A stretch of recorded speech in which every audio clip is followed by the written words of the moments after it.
So whether he got on car later on, we cannot say. But there is no evidence that he really traveled a longer distance.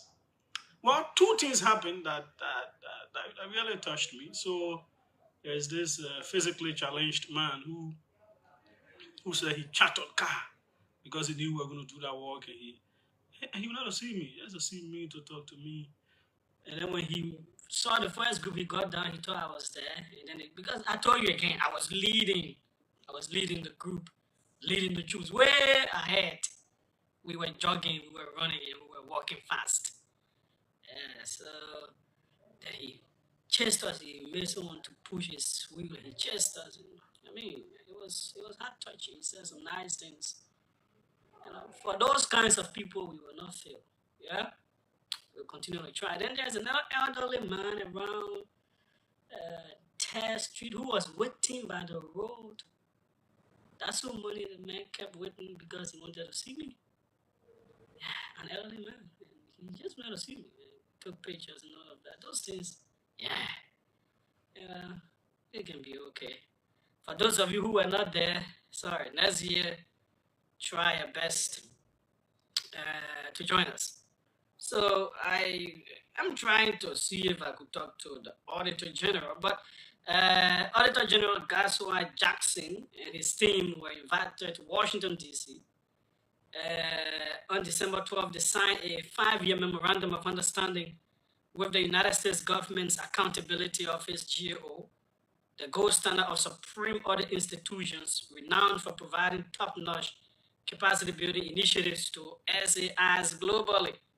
As part of the MOU, the General Auditing Commission of Liberia will benefit from capacity building initiatives from the USGAO Center of Audit Excellence through online And in-person training, and at least one auditor from the GSC will benefit from a 3-month secondment program through the prestigious International Auditor Fellowship Program of the GAO annually beginning in April 2025.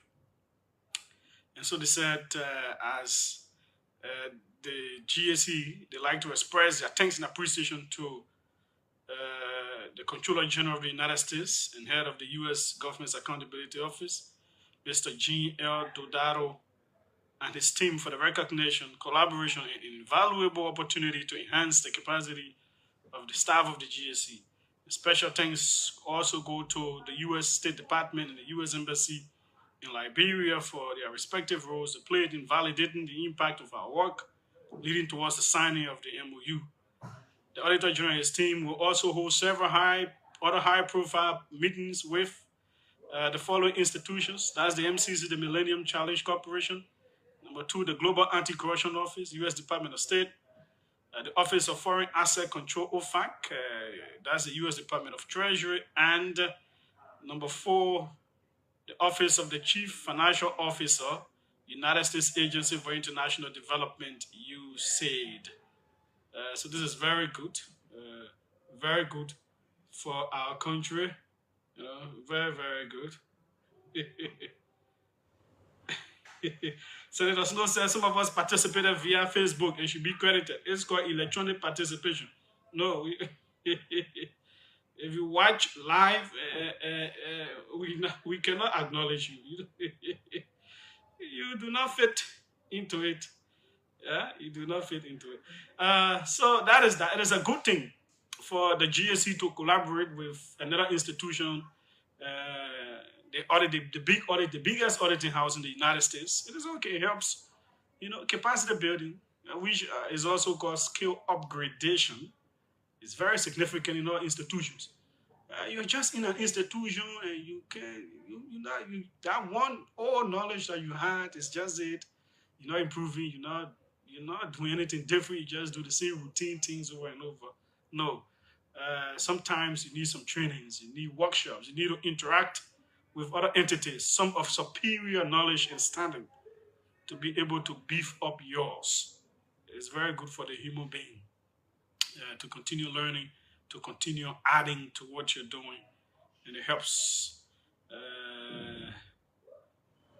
to do some good things. Now, so we've always been on public works back for bar rules, so they are doing some work the Freeport to St. Paul Bridge. Our reporter Nyanti was there yesterday. He uploaded some pictures. Well, I'm not an engineer. I don't know whether when rainy season comes, but I think it is not the building yet. I think they're rehabilitating. There's supposed to be a full-scale building of that road. From what I understand, it's rehabilitation, but it is pavement. So it will do very well for the people living that side, the Brewery End, the Bourgeois Island, the Carwell, and all of that. It will be very good for them. In the meantime, the traffic going that way is very heavy. Those are populated areas. There's a huge market there, and all of that. But it is a good thing, to recognize this. We the same people who say public works, the road is bad, the road is bad. So when they're doing work there too, then we are required by the same necessity that made us to critique them to say yes, it's okay now that you are addressing that plight. So one of the other issues. Pictures emerged when President Boakai was traveling to Nigeria of what is believed to be a private jet picking him up from the airport. And social media went wild. People were like, oh, president flying private jet. They critiqued it, and he's flying private jet, squandering the Liberian people's resources. And people talked, even when the government came to power and the president rode commercial, the executive mansion said the president will not be flying private jets and all of that, scoring political points. Because the background was that George Weah at some point in time was flying private jets to go certain places. And it was heavily critiqued. And so that's what it was. But I was in Nigeria, and I narrated that on social media, on Facebook, during the middle of the year, covering the ECOWAS summit when the heads of state summit was about to happen.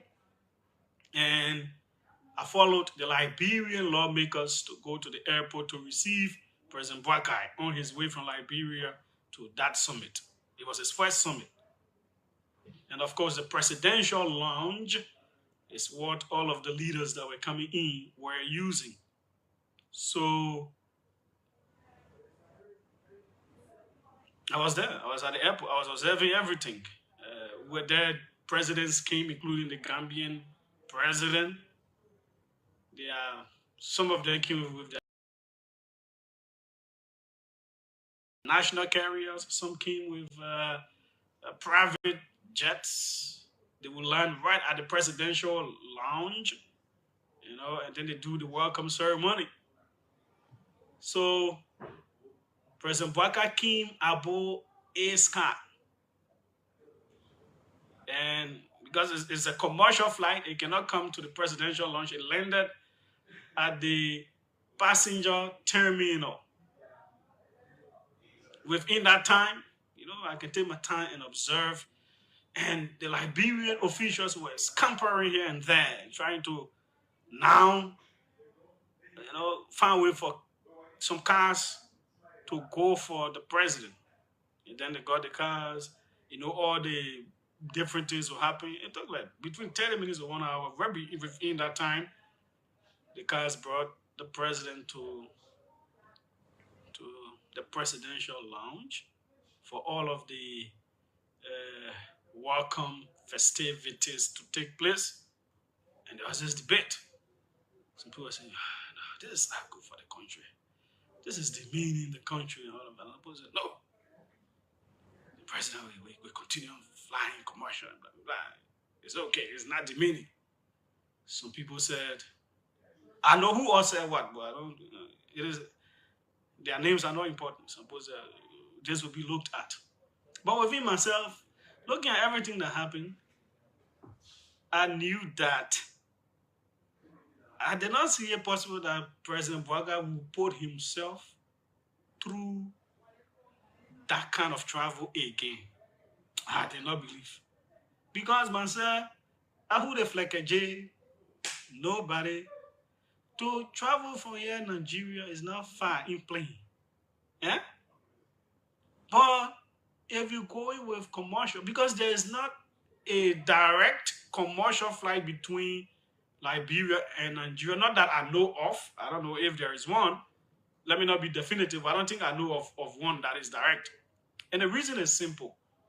We really do not travel, and we are not a major transiting point. When a few of us can travel, when a few Liberians can really travel, we're not plentiful. If we had a volume of traveling between, let's say, Liberia and Nigeria, that almost every day you have 150, 200, 250 people to travel to Nigeria and come back, then it happens. But few people will be going to Nigeria, and since Ghana is a major transiting point, a whole lot of Liberians go to Ghana, not necessarily because they are traveling to Ghana, but they are traveling to other places, and Ghana is the transiting point. Yeah? So these flights will first of all go to Ghana, and stop. For those of you who don't know, the plane will stop in Ghana. You who continuing in that plane to go Nigeria, you will not get down. Even you president, you'll not get down. You will sit down. Now, the way the VIP lounge, is a one-hall kind of plane, just if the front part. So you'll be sitting down there. Those who getting down, who are disembarking, they will disembark. You sitting down there, you president say, you be sitting down, they be passing all over your head. And they will get down. Then the other people will come on board that are traveling to either Togo or Nigeria. So you sitting down there for almost an hour, just sitting down, or you standing, you stretching your legs, whatsoever. Then that other group of people will come in with their bags or on their shoulders. Some be knocking your head. You sitting near the aisle. They will come in. Then they sit down. Then the plane will pick up and go to Togo. Togo pa, you disembark. Everybody gets out of the plane and go wait in the terminal, sometimes up to 2 hours. In Nigeria, you go here. Where in plane could be like 2 to 3 hours flight. Let's say 3 hours flight. But you may spend 7, 8 hours just on that leg. There you people get in that plane now before going to Nigeria. Try to tell me, what kind of country puts their president through that kind of thing? For what reason? To really prove what? So, for me, traveling within Africa with multiple stops, I think a president is in the right place to go private. The security of the president is involved. Confidentiality of the president is involved. Anybody can take pictures. People holding their phones. Why if the president just relaxing small, boom, they take picture of president sleeping. It's all over. So, yes, I can understand the politics of yesterday. And that's what some of us will always argue.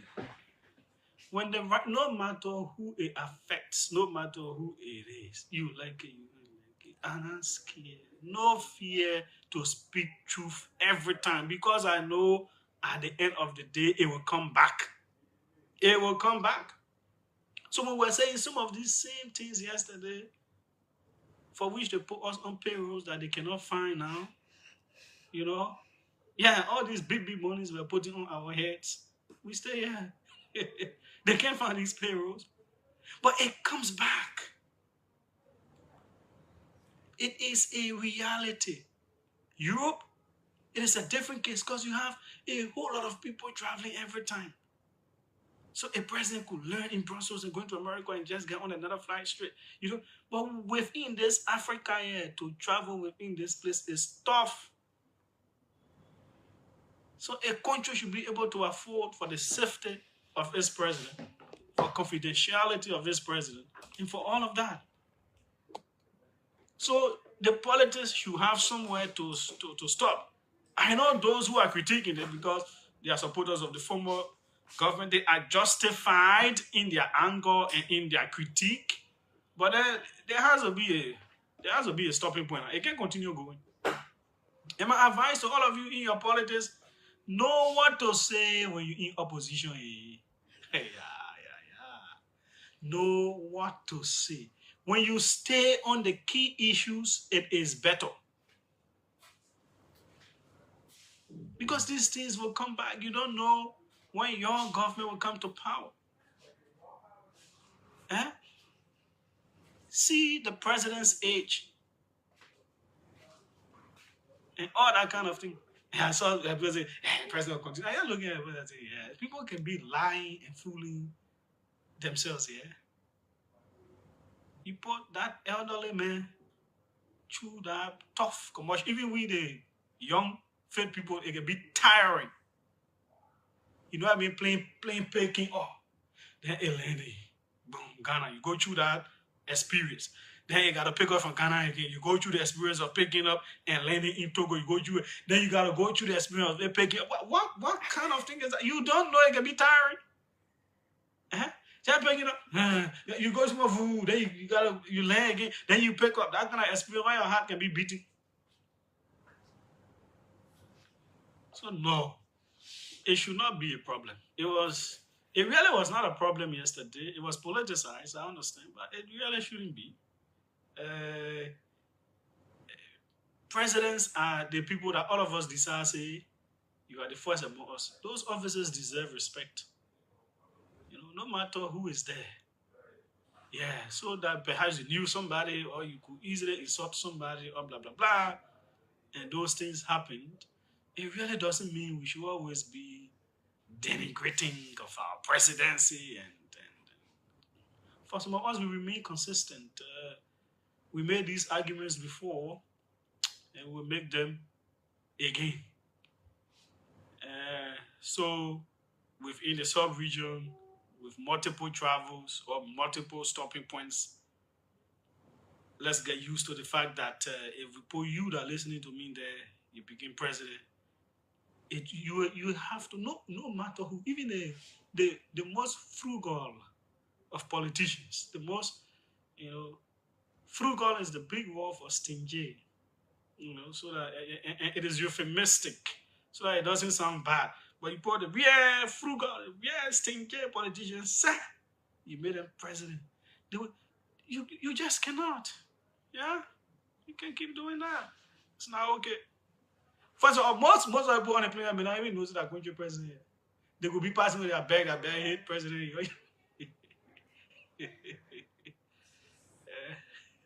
Let me pass and say, look, my man, can you help me with can you help me with my back?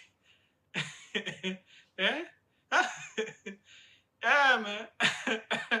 So that's it there. I beg you, yo, verse. You're sorry, but I ain't that. The real thing is okay. So a group of young people started a campaign on social media about data issues. I think the service providers did some cuts, and there was outrage on social media.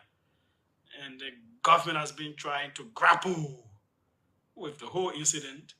For me, it is people's rights to demand better services and all of that. There may be some games, there may be some deep things happening that we may not really know about. But there may be some things we're trying to dig. But for me, what is more important is that data used to stay long before. But these days, data isn't staying long. So sometimes you can even get 10 gigabytes, 15, 20. It can just go just like that. I think that's why we should hold the government to push its people to provide better services. Yeah? So even if at 3 GB, let's be able to last as 3 GB. But the thing can just go like water wasting. Whatever the case is, tomorrow we may be able to come with more information. Now, before we go to the economic issues, let me restate here. There's softly spoken Julius J. Is very respectful, but very, very, very strong in terms of what he believes, what he says, and how he lives. I'm positively stubborn if conscience tells me that what I say or do is right. Very fearless. Some people can talk, say, yeah, was he brave? So when you softly spoken, people think you can be easily turned around. Let me speak with the Auditor General first. Then we'll come to that. Then I'll make some points. Seems we've lost him.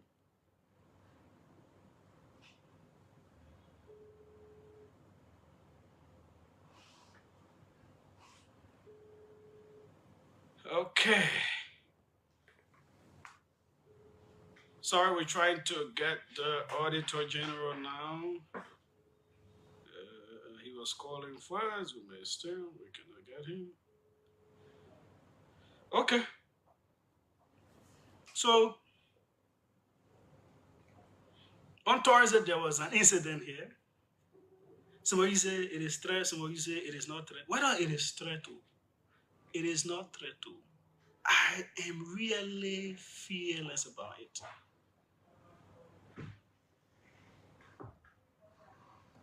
During elections, we went through some of the most difficult times that we were here. We lived normally. We're not in fear. At least most of the things that we said are coming to pass.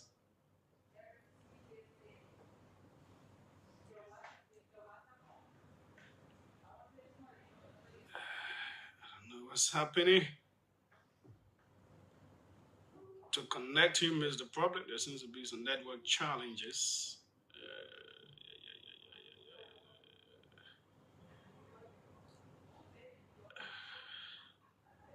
Let's try it this way.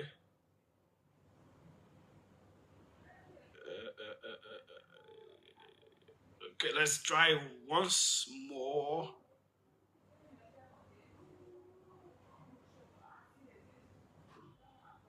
Ah. There are some challenges with the network. Anyways, we've already spoken about that. It seems we're not going to get him to connect.